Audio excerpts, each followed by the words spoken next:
৩,০০০ কোটি টাকার একটি বিশাল প্রকল্প একটি অত্যাধুনিক ইঞ্জিনে উদ্ভূত কয়েকটি জটিল সমস্যার জন্য থমকে গিয়েছিল। সমগ্র কোম্পানির অর্থনৈতিক ভিত্তি এবং ভবিষ্যতের সম্ভাবনা এই ইঞ্জিনের সফলতার উপর নির্ভরশীল ছিল। দেশ বিদেশের শীর্ষস্থানীয় ইঞ্জিনিয়াররা এই ইঞ্জিনের উপর তাদের বহুবর্ষীয় দক্ষতা প্রয়োগ করে পরীক্ষা করেছিলেন, কিন্তু কেউই মূল ত্রুটিটি উদ্ঘাটন করতে সক্ষম হননি। ঠিক সেই মুহূর্তে কোম্পানির এক তরুণ পরিচ্ছন্নতা কর্মী ইঞ্জিনটি সারিয়ে তোলার জন্য তার আত্মপ্রত্যয় প্রকাশ করল। সমস্ত উপস্থিত ব্যক্তির দৃষ্টি এই তরুণের দিকে নিবদ্ধ হয়ে গেল। সেখানে উপস্থিত সকল প্রবীণ ইঞ্জিনিয়াররা তাকে লাঞ্ছিত করতে শুরু করলেন। তার প্রতি প্রচুর উপহাস এবং বিদ্রূপ প্রকাশ করা হলো। কিন্তু তারপর এই কর্মী যা করল তা দেখে সকলের মুখ স্তব্ধ হয়ে গেল। আসলে এই পরিচ্ছন্নতা কর্মীর প্রকৃত পরিচয় কী ছিল? কোন অপরিহার্য পরিস্থিতি তাকে পরিচ্ছন্নতা কর্মী হিসাবে পরিণত করেছিল?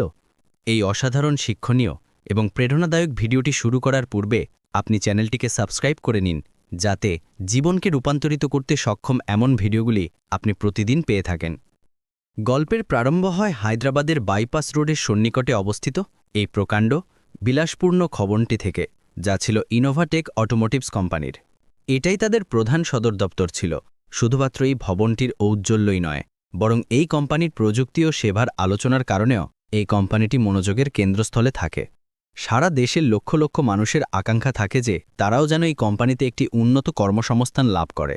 এই কোম্পানি বর্তমান এবং ভবিষ্যৎকে বিবেচনা করে প্রযুক্তির উন্নয়ন করে, যেমন অত্যাধুনিক পরিবহন ট্রাকের ইঞ্জিন, বাসের ইঞ্জিন, জাহাজের যন্ত্রপাতি এবং এমন কিছু যন্ত্রচালিত সরঞ্জাম তৈরি করে যা রক্ষণ ব্যবস্থার দিক থেকে অত্যন্ত নিরাপদ ও সুবিধাজনক হয়। তবে কোম্পানির অভ্যন্তরীণ পরিবেশ খুব একটা অনুকূল ছিল না। কোম্পানির সিইও ছিলেন রিয়া সিং, যার বয়স ছিল প্রায় ৩৫ বছর। তার স্বভাব ছিল একেবারে কঠোর। কথা বলার ধরনে সর্বদাই ব্যঙ্গাত্মকতা এবং তিরস্কারের ভাব লুকিয়ে থাকত। তিনি পোশাকে সর্বদা সুসজ্জিত থাকতেন। বাহিরের লোকেরা তাকে খুব বুদ্ধিমত্তা সম্পন্ন বলত, কিন্তু তার অফিসের লোকেরা তার সম্পর্কে ভিন্ন মতামত প্রকাশ করতেন। এই কোম্পানির সবচেয়ে মূল্যবান প্রকল্প তাদের খুব নতুন একটি নির্দেশিত ইঞ্জিন গত ৬ সপ্তাহ ধরে ত্রুটিযুক্ত হয়ে পড়েছিল, এবং এই ইঞ্জিনটি তাদের সবচেয়ে গুরুত্বপূর্ণ অংশ ছিল। ৩ বছরের কঠোর পরিশ্রম এবং প্রায় ২০০ কোটি টাকা ব্যয় করে এই প্রকল্প তৈরি হয়েছিল। কিন্তু ৭০ কোটির এই ইঞ্জিনটি সর্বদা ১৪ মিনিট ৩৬ সেকেন্ড চলত এবং তারপর খুব উত্তপ্ত হয়ে বন্ধ হয়ে যেত।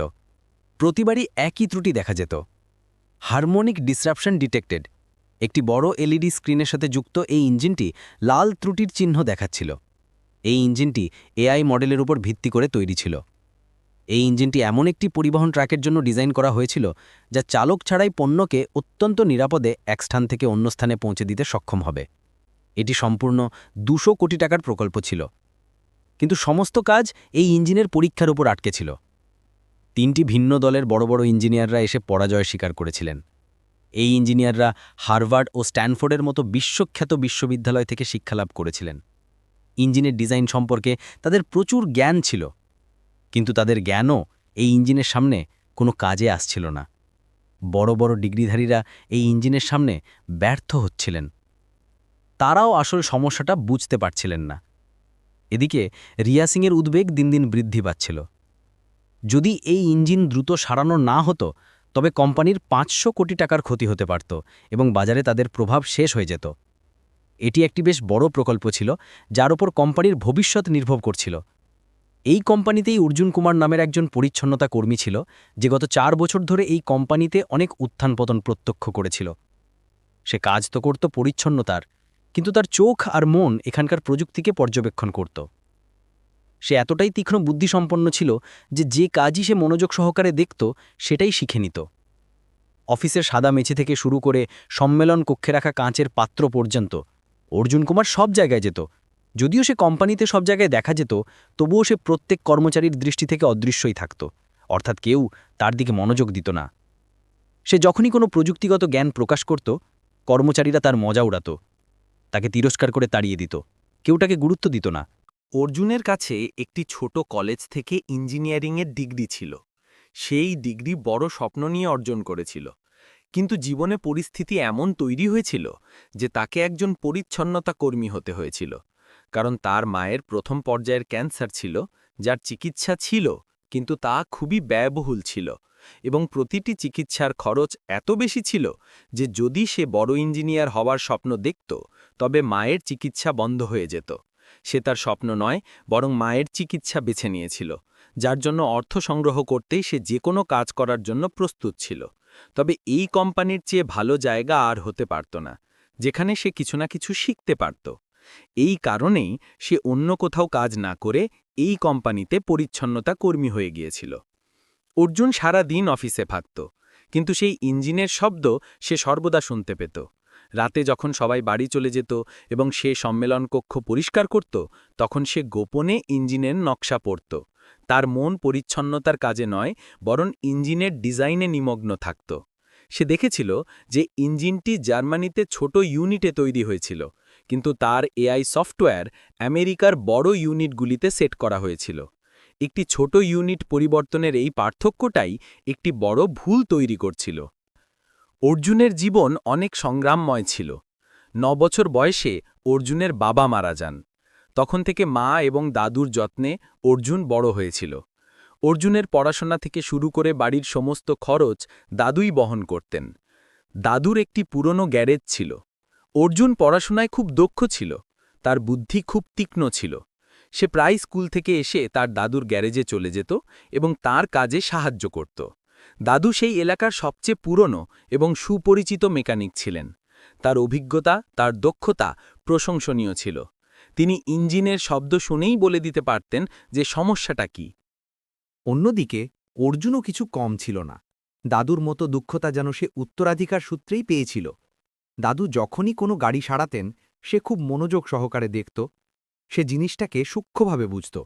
দাদুও তাকে ছোট বড় বিস্তারিত বলতে শুরু করলেন। অর্জুনের বয়স কম হলেও তার আগ্রহ এবং এই কাজের প্রতি তার ভালোবাসা ও সমর্পণ দেখে দাদু অর্জুনকেও মেকানিক কাজের বিস্তারিত শেখাতে লাগলেন। দাদু তার নরম হাত চলন্ত ইঞ্জিনের উপর রাখতেন এবং বলতেন, বাবা, এই হৃৎস্পন্দন অনুভব করো। একটি ইঞ্জিনের তোমার ডিগ্রির সাথে কোনো সম্পর্ক নেই। তার শুধু এমন একজন দরকার যে তার হৃৎস্পন্দন শুনতে পারে। মেশিনের ভাষা বোঝো, ও তোমার সাথে কখনো মিথ্যে বলবে না। দাদু তাকে শিখিয়েছিলেন যে ইঞ্জিনের শব্দ, তার কম্পন অর্থাৎ ভাইব্রেশন এবং এমনকি হালকা গন্ধ থেকেও কিভাবে সমস্যার শনাক্ত করা যায়। দাদু এই শিক্ষাও দিয়েছিলেন যে বাবা, জীবনে কোনো কাজ ততক্ষণই কঠিন মনে হয় যতক্ষণ না তার সঠিক তথ্য আমাদের কাছে থাকে। যখন তুমি পুরো মনোযোগ দিয়ে শিখবে, তখন পৃথিবীর যে কোনো কাজ দ্রুত শিখে নিতে পারবে এবং বারবার অনুশীলন আর কঠোর পরিশ্রম তোমাকে তোমার কাজে দক্ষ করে তুলবে। তোমার দক্ষতা আরও উন্নত হবে। 16 বছর বয়স পর্যন্ত অর্জুন এত পারদর্শী হয়ে গিয়েছিল যে সে পুরো ইঞ্জিন চোখ বন্ধ করেও তৈরি করতে পারত। কিন্তু এরপর পরিস্থিতি পাল্টে গেল। একদিন দাদু মারা গেলেন। তার শেষকৃত্যে শহর জুড়ে মেকানিক এবং ইঞ্জিনিয়াররা এসেছিলেন। কিন্তু অর্জুনের মনে সেই জ্ঞান আর হাতে সেই দক্ষতা আজও ছিল। তার ভিতরে জিনিস জানার ও বোঝার প্রবল ইচ্ছা তাকে এই কোম্পানিতে নিয়ে এসেছিল। বৃহস্পতিবার দিন ছিল। কোম্পানির ভাগ্য আজ নির্ধারিত হতে যাচ্ছিল। জার্মানি থেকে বড় বিনিয়োগকারী মিস্টার জনসন এবং তার দল সেখানে উপস্থিত ছিলেন। তাদের কাছে প্রায় 800 কোটি টাকার তহবিল ছিল। ড নিশা, যিনি একজন খুব বড় ইঞ্জিনিয়ার ছিলেন, তিনিও তাদের সাথে ছিলেন। তার তীক্ষ্ণ দৃষ্টি থেকে কোনো ভুল লুকিয়ে থাকতে পারত না। একটি বড় হলের মধ্যে রিয়া সিংয়ের উপস্থিতিতে সেই নতুন ইঞ্জিনটি শেষ পরীক্ষা চলছিল, যার ওপর একটি বড় চুক্তি নির্ভর করছিল। কিন্তু ইঞ্জিন কিছুক্ষণ চলার পরই বন্ধ হয়ে যাচ্ছিল। ইঞ্জিন থেকে বেরোনো ধোঁয়া সবার উদ্বেগের কারণ হয়ে দাঁড়িয়েছিল। রিয়া সিং দ্রুত একটি জরুরি সভা ডাকলেন। হলে 200 জন কর্মচারী জড় হলেন। রিয়া উদ্বিগ্ন গলায় বললেন, ইঞ্জিন কাজ করছে না। এখন আমরা খরচ কমাব। যাদের প্রয়োজন নেই তাদের সাথে সাথেই কোম্পানি থেকে বরখাস্ত করা হবে। দূরে দাঁড়িয়ে অর্জুন অনেকক্ষণ ধরে এসব দেখছিল। অর্জুন সাহস সঞ্চয় করে তাদের কাছে এসে এমন কিছু বলল যে সেখানে উপস্থিত সবার চোখ অর্জুনের দিকে স্থির হয়ে গেল।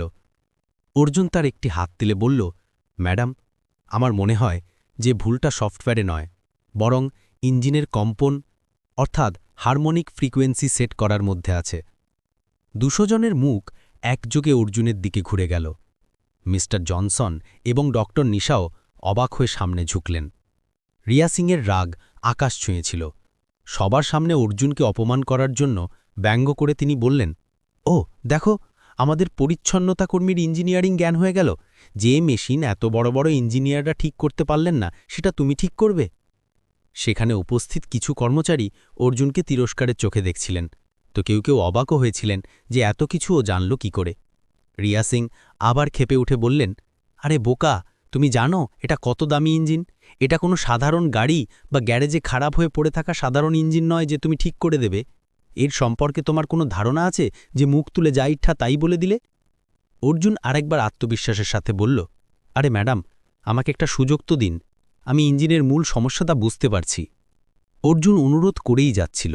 সেখানে উপস্থিত ডক্টর নিশা অর্জুনের মুখে একটা আত্মপ্রত্যয় দেখলেন। তার মনে হল হয়তো এ কিছু করতে পারে, একে একটা সুযোগ দেওয়া উচিত। ডক্টর নিশা কথার মাঝে থামিয়ে বললেন, 1 মিনিট মিস রিয়াজি, আমার মনে হয় এই ব্যক্তিকে একটা সুযোগ দেওয়া উচিত। হয়তো কিছু হতে পারে, আর আমাদের কাছে অন্য কোনো বিকল্পও নেই। একের পর এক ইঞ্জিনিয়ার চেষ্টা করে দেখে নিয়েছেন, কিন্তু কেউই এর সমস্যা ধরতে পারেননি। তাই একবার এরটাও দেখে নেওয়া যাক। তখন ভিড় থেকেও আওয়াজ এলো, হ্যাঁ, একটা সুযোগ দেওয়া হোক। রিয়া সিং একটি শর্ত রেখে বললেন, ঠিক আছে অর্জুন, এটা তোমার চ্যালেঞ্জ। তোমার কাছে ঠিক 2 ঘন্টা সময় আছে। এই 200 কোটি টাকার ইঞ্জিনটা সবার সামনে ঠিক করে দাও। যদি তুমি সফল হও তবে তোমাকে সাথে সাথেই সিনিয়র ইঞ্জিনিয়ার করে দেওয়া হবে। আর যদি তুমি ফেল করো তবে শুধু চাকরিই যাবে না, তোমাকে চিরদিনের জন্য এই ভবন থেকে বের করে দেওয়া হবে। আর আমি নিজে সবার কাছে তোমার সম্পর্কে বলবো যে তুমি কত বড় ব্যর্থ মানুষ। রিয়া মনে মনে ভাবছিলেন যে এই পরিচ্ছন্নতা কর্মী আর কীই বা জানবে, উল্টে আরও খারাপ করে দেবে।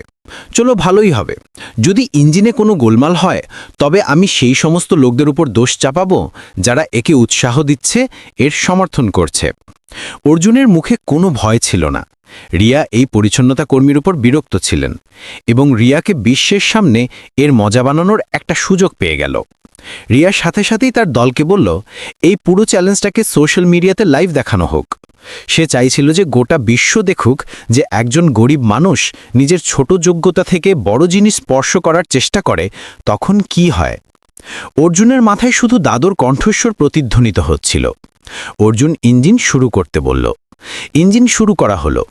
অর্জুন শান্ত দাঁড়িয়ে খুব মনোযোগ সহকারে ইঞ্জিনের শব্দ শুনছিল। সবার চোখ কৌতূহল নিয়ে অর্জুনকে দেখছিল যে অবশেষে এ কি করবে। ডক্টর নিশা অর্জুনের কাছে এলেন। তিনি আস্তে করে জিজ্ঞেস করলেন, যুবক, তুমি কি সত্যি এটা করতে চাও? তোমার পুরো ভবিষ্যৎ বাজি রাখা আছে। অর্জুন তার দিকে তাকিয়ে উত্তর দিল, ম্যাডাম, আমি আমার পুরো জীবন ইঞ্জিনের শব্দ শুনতে এবং অনুভব করতে এসেছি। এই ইঞ্জিন আমাদের বলছে যে এর কি সমস্যা, আমরাই ঠিক করে শুনতে পারছি না। ডক্টর নিশা মাথা নাড়লেন। তার মুখে এখন একটা শান্তি ছিল। মনে হলো যেন হয়তো ব্যাপারটা হতে পারে, সে করতে পারে যা কেউ পারেনি। অর্জুন ইঞ্জিনের দিকে এগিয়ে গেল। সে তার হাত ইঞ্জিনের লোহার বডির উপর রাখল। সে চোখ বন্ধ করে নিল। প্রথম 30 সেকেন্ড সবার মনে হলো যে সে নাটক করছে। কিছু ইঞ্জিনিয়ার হাসছিলেনও, কিন্তু ডক্টর নিশা দেখলেন যে অর্জুনের মুখের রং বদলাচ্ছে। সে ইঞ্জিনের হৃৎস্পন্দন শুনছিল। সে যেন নিজের সঙ্গেই লড়ছিল।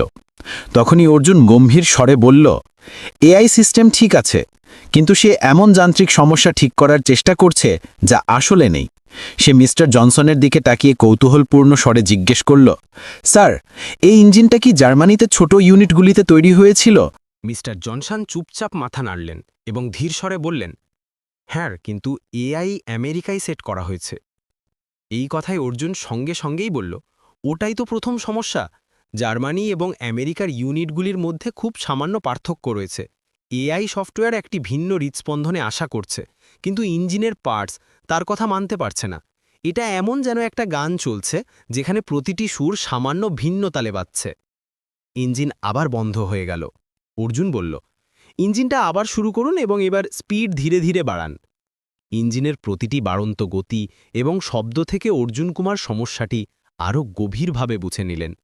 অর্জুন উঁচু স্বরে বললেন, 2800 আরপিএমে শুনুন, সেখানে কম্পনে ভুল আছে। ইঞ্জিনের পার্টস ঠিক আছে, কিন্তু এআই সেন্সারগুলি ভুল কম্পন পড়ছে।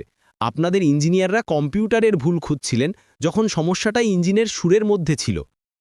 এইটুকু বলেই অর্জুন টেবিলের দিকে এগিয়ে গেল, যার ওপর ইঞ্জিনের ডিজাইনের প্রতিটি অংশ কিভাবে সেট করা হয়েছে সেই সম্পর্কিত কাগজগুলো রাখা ছিল। অর্জুন আগেও এই কাগজগুলো দেখেছিল, কিন্তু এখন সে সমস্যাটি বোঝা এবং বোঝানোর দৃষ্টিকোণ থেকে সেই কাগজগুলোর মনোযোগ সহকারে পরিদর্শন করতে লাগল। অর্জুন ফলটা বুঝতে পেরেছিল। অর্জুন পুরো আত্মবিশ্বাসের সাথে সেই কাগজগুলো তুলে এগিয়ে গেল এবং বলল, জার্মানিতে ছোট অংশগুলোর গঠন খুব নিখুঁত ছিল, কিন্তু আমেরিকার এআই সিস্টেম কিছুটা ঢিলেঢালা গঠনের আশা করছিল। এখানে সামান্য একটা গণ্ডগোল ছিল, যার কারণে পুরো ইঞ্জিন বন্ধ হয়ে যাচ্ছিল। রাহুল ভার্মা, যিনি একজন বড় ইঞ্জিনিয়ার ছিলেন, তিনিও যখন ক্রস চেকিং করতে গিয়ে এইসব দেখলেন, তখন তিনিও এই কথাটা বুঝলেন যে হ্যাঁ, জিনিসগুলো তো এমনই। তার মুখ বিস্ময়ে ভরে গেল। তিনি ধীরে ধীরে মেনে নিলেন যে অর্জুন সঠিক বলছে। মিস্টার জনসনও কিছুক্ষণ যাচাই করার পর মাথা নাড়লেন। এই পরিষ্কার কর্মী ছিল না, এই একজন খুব ভালো ইঞ্জিনিয়ার ছিল। ডক্টর নিশা কৌতূহলী মন নিয়ে অর্জুনকে জিজ্ঞেস করলেন, ঠিক আছে, ধরুন আপনি এর মূল সমস্যাটা ধরেছেন, কিন্তু এখন এটাকে ঠিক করবেন কিভাবে? অর্জুন হালকা হেসে বলল, আপনি নিশ্চিন্ত থাকুন, এই সমস্যার সমাধানও আছে, এবং সবচেয়ে বড় কথা, তার জন্য কোনো দামি সফটওয়্যার বা বডি পার্টসকে রিডিজাইন করার প্রয়োজন পড়বে না, কোনো দামি খরচ নেই। অর্জুনের কথাগুলো সবার কাছে এক অমীমাংসিত ধাঁধার মতো মনে হচ্ছিল, যে আসলে সে কি বলতে চাইছে। অর্জুন একটি আলমারির কাছে গেল, যা ছোট বড় অনেক দরকারি টুলস এবং মেশিনের বডি পার্টসে ভরা ছিল। অর্জুন সেখান থেকে একটা ছোট ধাতব ডিস্ক বের করে আনল, যা হকি প্যাকের মতো ছিল। এটা সবাইকে দেখিয়ে অর্জুন বলতে লাগল, এটা একটা হারমোনিক ড্যাম্পার। ইঞ্জিন এবং এআই দুটোই ঠিক আছে, এদের শুধু একে অপরের ভাষা বোঝানোর জন্য একজনের প্রয়োজন। এই ছোট্ট জিনিসটি কম্পনের পার্থক্যকে জুড়ে দেবে, দুজনের মধ্যে তালমেল ও ভারসাম্য বজায় রাখার জন্য এর গুরুত্বপূর্ণ ভূমিকা থাকবে। ড্রিয়া সিংয়ের অহংকার পুরোপুরি ভেঙে গেল। তিনি বলে উঠলেন, তুমি বলছো যে এই 200 টাকার মেশিন পার্টস আমাদের লক্ষ লক্ষ টাকার সমস্যা ঠিক করে দেবে? তোমার মাথা তো খারাপ হয়নি, যা ইচ্ছা তাই বলে যাচ্ছ। অর্জুন শান্ত ও ধীর স্বরে বলল, সবচেয়ে ভালো সমাধান সবসময় সবচেয়ে সহজ হয় ম্যাডাম। এরপর অর্জুন ইঞ্জিনের একটি পার্টস বাইরে বের করে আনল এবং এই ড্যাম্পারটিকে তাতে সেট করতে লাগল। সে এত সূক্ষ্মতার সাথে এই কাজটি করছিল যে সেখানে উপস্থিত প্রত্যেকে তার কর্মদক্ষতার প্রশংসা করছিল। অর্জুন পুরো পরিচ্ছন্নতার সাথে 12 মিনিটে ড্যাম্পারটি ইঞ্জিনে সেট করে দিল এবং পার্টসগুলোকে ইঞ্জিনে আবার জুড়ে দিল। তার হাত সেই পুরনো দাদুর শেখানো কঠোর পরিশ্রমের কথা বলছিল। এরপর অর্জুন কয়েক সেকেন্ডের জন্য ইঞ্জিনের সামনে হাত জোড় করে চোখ বন্ধ করে মনে মনে প্রার্থনা করল, যেন সে দাদুর কাছে আশীর্বাদ চাইছে। চোখ খুলতেই অর্জুন গম্ভীর ও সংযত স্বরে বলল, ইঞ্জিন পরীক্ষার জন্য তৈরি। ঘড়িতে 1 ঘন্টা 47 মিনিটই হয়েছিল। ওদিকে অর্জুনের এই সমস্ত কার্যকলাপ সোশ্যাল মিডিয়ায় লাইভ দেখা যাচ্ছিল। সবার চোখ তার সোশ্যাল মিডিয়ায় হোক বা সেখানে উপস্থিত সমস্ত কর্মচারী বা ইঞ্জিনিয়ারই হোক, প্রত্যেকেই কৌতূহলী চোখে সেই মুহূর্তটি দেখছিল যে এবার কি ইঞ্জিন ঠিকভাবে চলবে। ডক্টর নিশা বললেন, ইঞ্জিন চালু করো। পুরো রুমে শান্তি ছিল। চাবি ঘোরানো হলো এবং যখন ইঞ্জিন চালু হলো তখন শব্দে পার্থক্য স্পষ্ট ছিল। এখন শব্দে একটা গভীর এবং মসৃণ কম্পন ছিল। স্ক্রিনে সবসময়ের মতো লাল আর হলুদ আলো নয়, শুধু সবুজ আলো ছিল।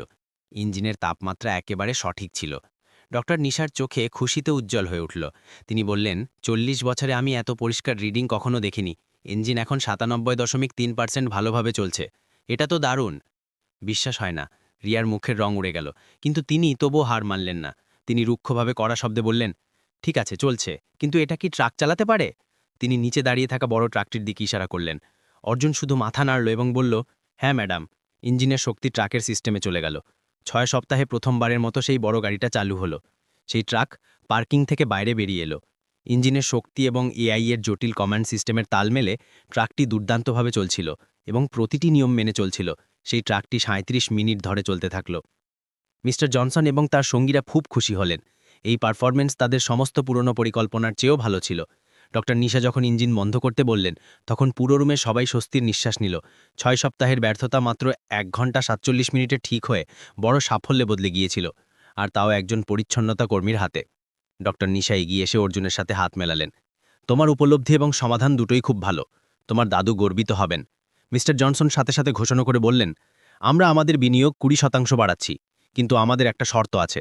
আমাদের ইউরোপীয় ইঞ্জিন দলকে মিস্টার অর্জুন কুমারী নেতৃত্ব দেবেন। 20% বেশি টাকা মানে কোম্পানির জন্য খুব বড় পরিবর্তন ছিল। ডক্টর নিশা দেরি না করে সাথে সাথে অর্জুনকে ডায়াগনস্টিক্স ইঞ্জিনিয়ার বানিয়ে দিলেন। তার মাইনে 3 গুণ বেড়ে গেল এবং সে কোম্পানির শেয়ারও পেল। অর্জুনের চোখে সাফল্যের ঝলকের সাথে খুশির দুভোটা অশ্রুও ছিল।